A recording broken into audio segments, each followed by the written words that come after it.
Good afternoon, everyone, and thank you for joining us on the Shemakes Voices different channels and for the third broadcast of the Shemakes Voices. I'm really thrilled to be talking today with Aurélie.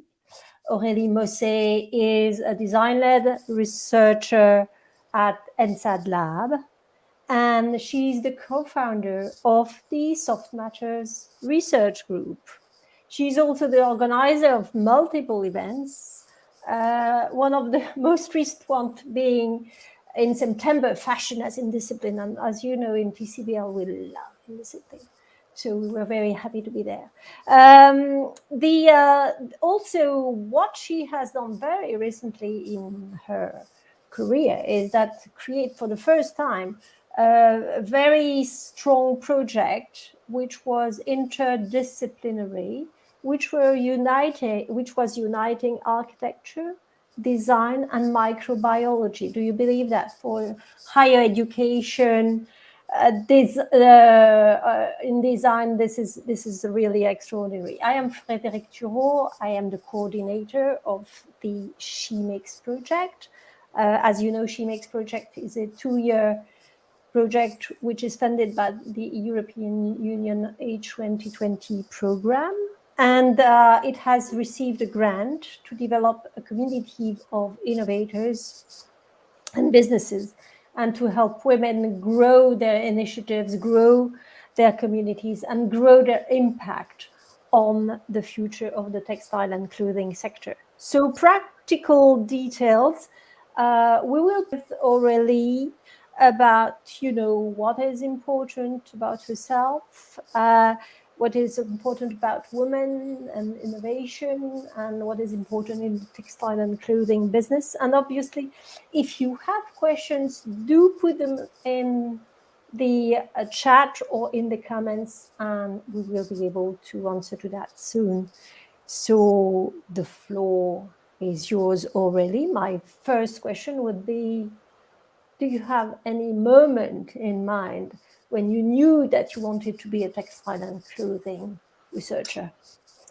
Hello, everybody. I'm really glad to be here. Yeah, I guess it has always been part of me, actually, the desire to work with fashion and textile. As a kid, I always wanted to become a fashion designer.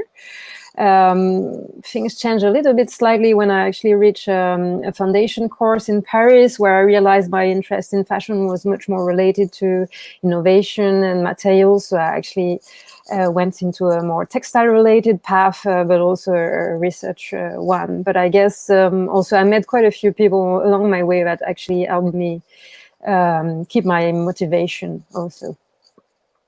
Do you have an image or an artifact or that describes particularly this very first moment that, Well, I guess a key one for me has been, I've read a magazine, I don't remember which one, where you could write to Christian Lacroix. And this was something I actually went on, sending my first, some of my designs, and completely forgot about it. But 1 year later, got an answer, and actually a supportive one that I guess has been quite strategic in my conviction that I should go forward. But also, I would say the support of less known artists, fiber art artists that I met through my mother, and that also were very supportive with me.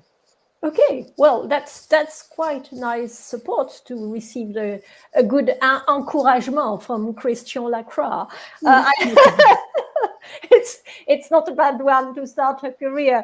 Can you describe a bit what was your training like from the academia and the practical skills and things like that? Can you expand a bit on that?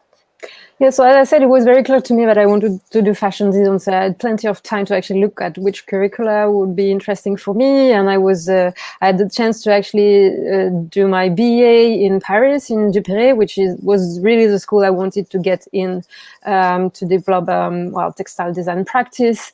But also from a very early age, I knew that Central Saint Martin's was a place to be for fashion design. So I actually made everything possible so that I could enter this school. But I didn't do it to do the master in fashion, but rather in master for textile futures, which is now called Design for Material Futures. And this has been very strategic to me to actually get into research and textile innovation, and also to develop a much more interdisciplinary research practice. What was so intriguing, attractive about material future then? Well, I guess in my background as a student in France, we learned really creativity, how to design a collection, how to be, you know, have a good sense, good sensitivity towards the soft and the flexible and colors and so on. But I was very interested also to tackle issues of sustainability in the first place, and nothing was really happening in France at that time. So that was one reason to go away. I also wanted to practice English, and I guess I was also quite attracted by digital technology and things like that I wanted to explore and that I couldn't because we didn't have the means here in Paris. Was there a lot of practical skills more in the UK than in France, or was there a balance between the two, between Duperré and between St. Martin's, or were they different? How did you... No, I think both schools are very much relying on practice. So perhaps there is more means in the UK because also it's a private school. I mean, it's a school that you actually pay for. So, and the scale of it is also very different. But I think there's the same type of sensitivity. And I have to say that the leader of the course was actually a former student from Duperré. So perhaps that's also why. Okay. Are there many? Do you know that there are many exchanges between Duperré and St. Martin's? Is that a regular flow that is happening? In exchanges? I don't think so at an institutional level, but I've been one of the few ones to go, and a few ones preceded me actually, and then the movement increased a little bit after because the course took a bigger scale and better reputation as well. And I think now it's key for students and professionals to have an international practice. So if you're a little bit ambitious, you definitely want to travel, and that was a key place to be, and still is actually. Yeah. Any other places you traveled to in your career after this St. Martin's? Well, this experience in London led me very directly to undertake a PhD in Denmark in a research center called CITA, which is Center for IT and Architecture based in the Royal Danish Academy. And this has been very decisive also in my understanding of what design-led research is and how you can work at the course of many fields. Okay, so you believe that this experience in Denmark was opening up this sort of interdisciplinary type of thinking that you had in mind, or? I think I'd always had that already. My BA, I was tackling with furniture design and things like that, but and the MA was really foundational for that, but it really became stronger and much more international, I mean, a higher level, I would say, through the PhD, because it's also a time frame that is allowing that. Mm-hmm. So that maybe that explains why you are succeeding now to have be this leader into opening doors, into having this transdisciplinary work project I was talking about at the beginning. It definitely helps, but I think it was also part of my very personal culture as well, because I've got 2 passports and I've been traveling quite a lot, and used to navigate across different culture, religions, and so on. Yeah. How many languages do you speak? Well, I would say I speak more or less properly 3 languages. The rest is more trying to. Okay, fine.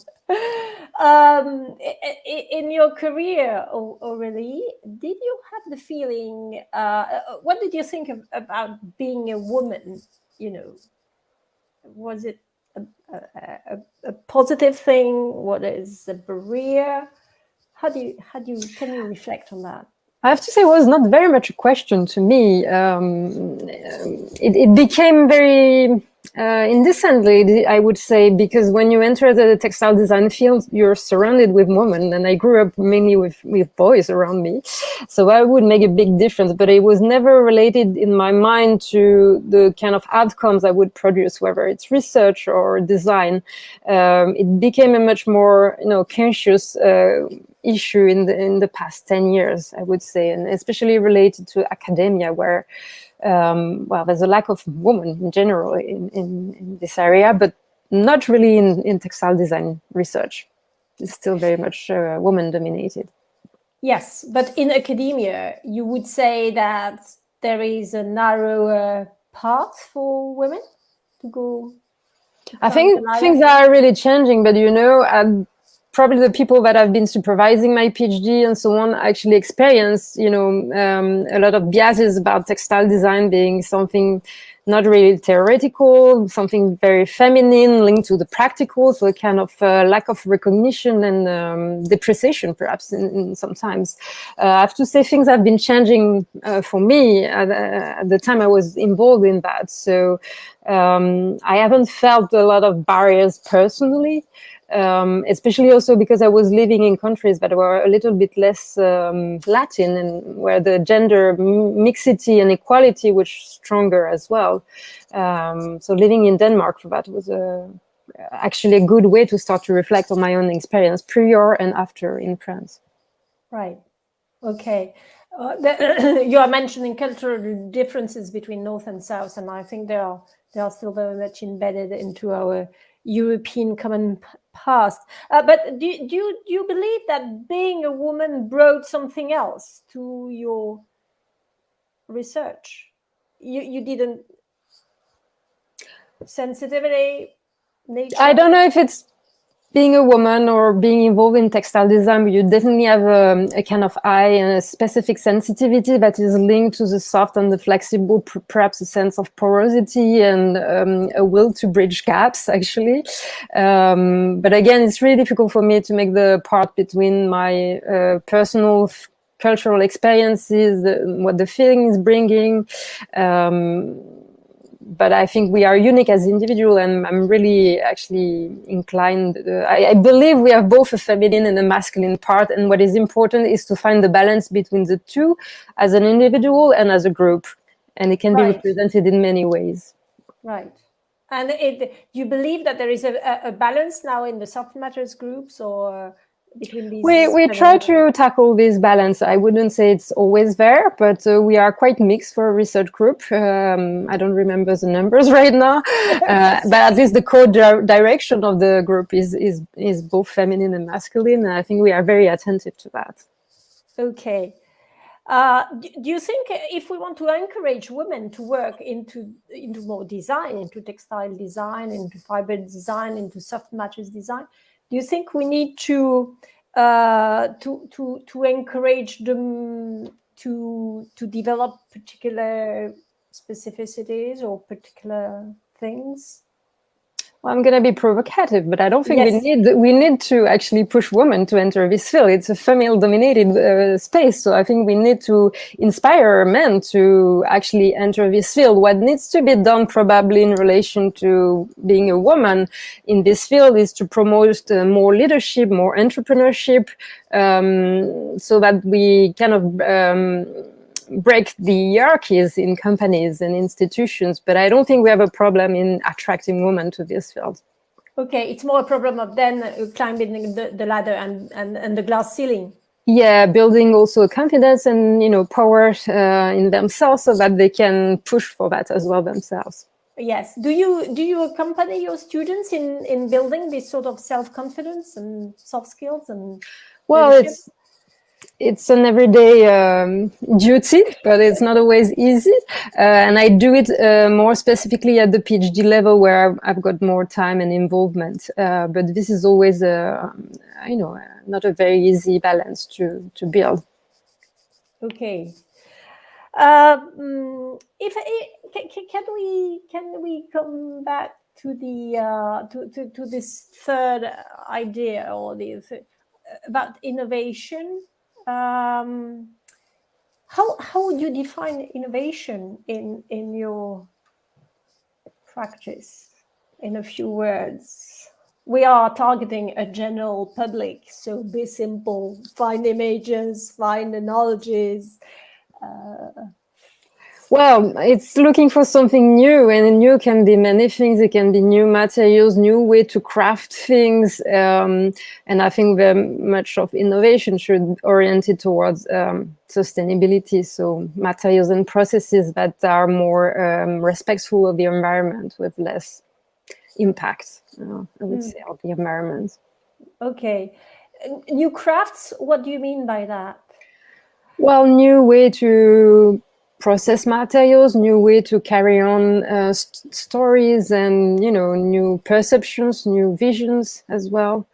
So the craft can be very tangible, like I don't know, developing bio-based materials out of plants or new plants, or just new processes as well. Like I've got a PhD student right now looking at how we can weave textiles, not in a rectangular shape, but actually how we can make a garment already out of the loom.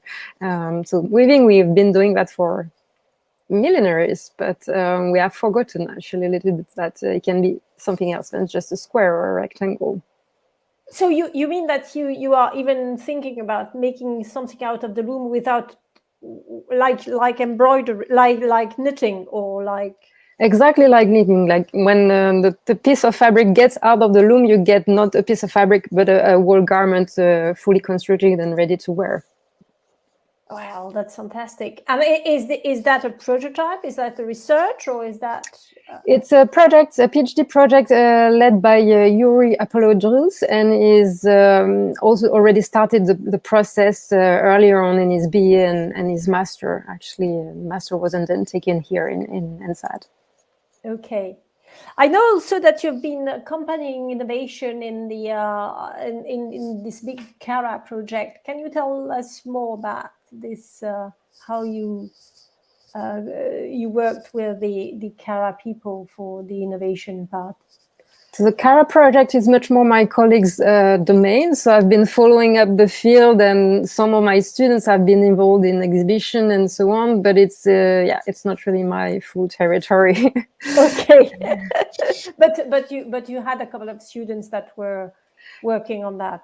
One of my PhD students actually exhibited a piece, and some former fashion design students actually were involved in prototyping some garments, like Clara Daguin did a smart garment at this occasion.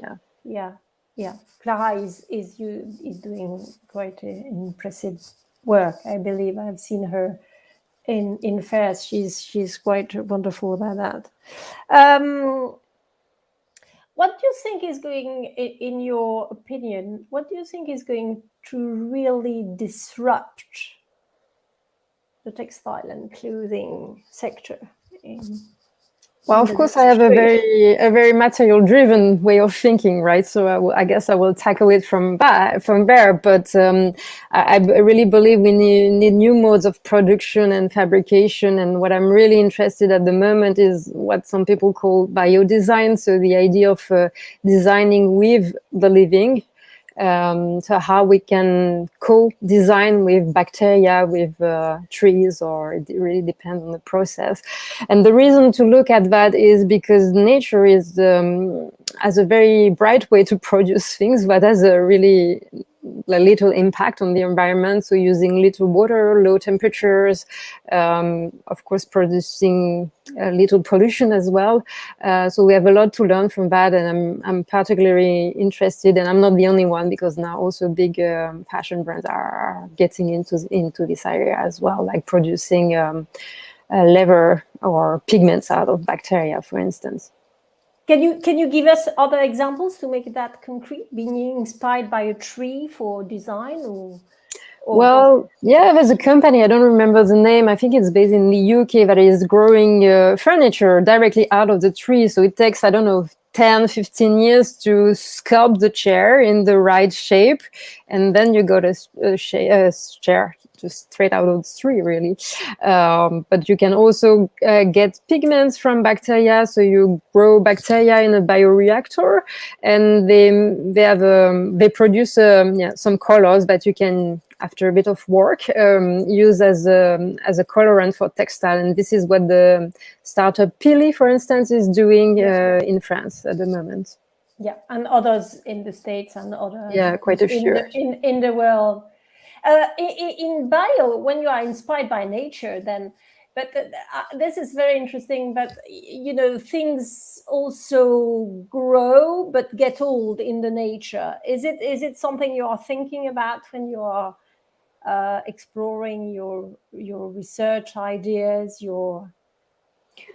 A tree is young and then old and then falls, and I would say time is at the very center of my research process already from my PhD, where I actually dedicated a full chapter to it. And it's really something you need to tackle when you get into sustainability, that's for sure. So yes, time is a key component of my thinking. It depends on which projects. And I would say what is really important as a designer is to understand the time frame or the duration of the material that you're using in time in relation to the time of the duration of use. Because what most of the problems that we have at the moment is we produce nice objects, nice garments with good qualitative materials that can last long, but that we use for a very short time. So perhaps what would be more relevant is to adjust this time of use with the time of the duration of the material. And this is what Rebecca Early and her team in the Center for Circular Design have been looking at for a long time. In my own work, I've been really interested to look at how smart textiles can actually help us to reconnect with the time of nature, because I believe the way we conceive our technology is very much framed by the time of the clock, basically. And this is one of the reasons why we have some ecological issues, but it's a bit difficult to summarize that in a couple of slides. No, but this is very interesting. In fact, we are having the same the same reflection in TCBL. The time of the clock is the time of the production. It's like the reduction, the productivity, and making everything to make a product more economical. But you are saying that there is something else, which is taking the time of the nature and making the coherence between the time of the piece, the garment, the textile, coherent with the type of usage. So it's quite a change of paradigm, we say in English, I guess. Yes. So taking into account this time issues, any other things that you think is going to disrupt the textile and clothing sector? Well, I think we need to revisit the whole infrastructure, the way we interact with each other. We need to be much more circular. We need to be more horizontal to, I guess, support new visions in one way or another. And I think it has a lot to do also to have a strong impact with politics, developing new policies and changing the very way our institutions are structured. And this will take a lot of time, but I think we need to face it very sharply now. Because you believe that the institutions are too much aligned with the old vision of textile, like coming back to the 19th century industry, or? I think the structure are not agile for rapid change. I think they need more support in terms of developing research, because they work on a very short time frame, and to make changes we need to look at, and especially sustainable changes, we need to look at long-term perspective, and the market is driven by money, therefore by very short aspects, I believe. Okay, so you have a strong role in changing the minds of our policymakers, Aurélie. There is I guess we all have. Okay. We just had the COP26 in Scotland. Do you think it was, that's a more personal question and also a question on your work, do you think it had a strong effect, that it led to a strong result? No, I think like most people, I'm quite skeptical. I think this meeting should still going on, but I'm very disappointed with the outcomes. And I think I definitely think we need policies and governmental and international strategy with that. It will help to have a stronger impact. But I think, well, it seems like people are not ready yet for that. And so I therefore believe there's a lot of initiatives that can also go through the private sector and also the individuals and communities. Yeah, it can be also bottom up, like citizens, like Fashion Revolution or things like that, who can have an impact on raising the awareness of the importance of the sustainability and so on. Well, anything, we are coming to nearly to the end of this conversation. Anything you want to add as a design-led researcher on the issues we have been talking about? Well, I think it's a fantastic place to be today because there's a lot of change to be done, and I think it's fantastic opportunity to revisit this field and help others, because I think design-led researchers are intrinsically interdisciplinary, and they have experts of nothing, but they have the strong ability to bring very different actors together to make this change happen with different expertise together. So I would definitely recommend to get involved into that. It's really fantastic, very interesting. Yeah. Any other advice to our people who are following us? Well, there's a lot to do, so please come and join us. And yeah, I mean, I would say for a woman, future woman involved in this field, I guess I would say trust yourself, trust your intuition, and don't hesitate to build your own support team to help you along the way. And don't think that boundaries are like closed walls that are difficult to go over. Please consider boundaries more like a zone of change. Or at least where change can occur and where you can be one of the driver of change. Coming back to porosity. Mm-hmm. Exactly. Textile, I guess. Okay. Thank you very much. It was a fantastic conversation, and I cannot thank you more. Obviously, this.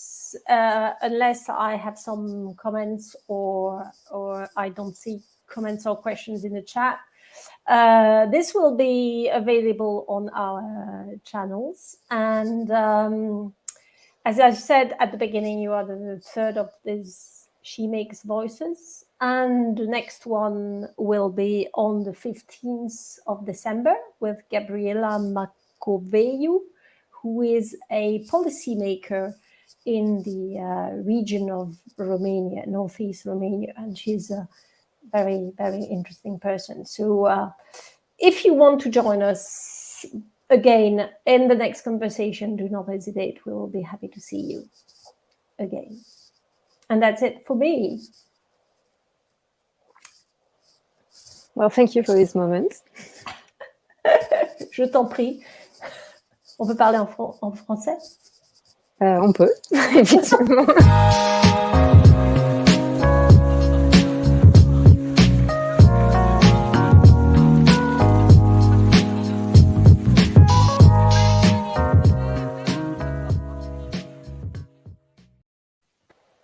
Merci Aurélie. Je t'en prie.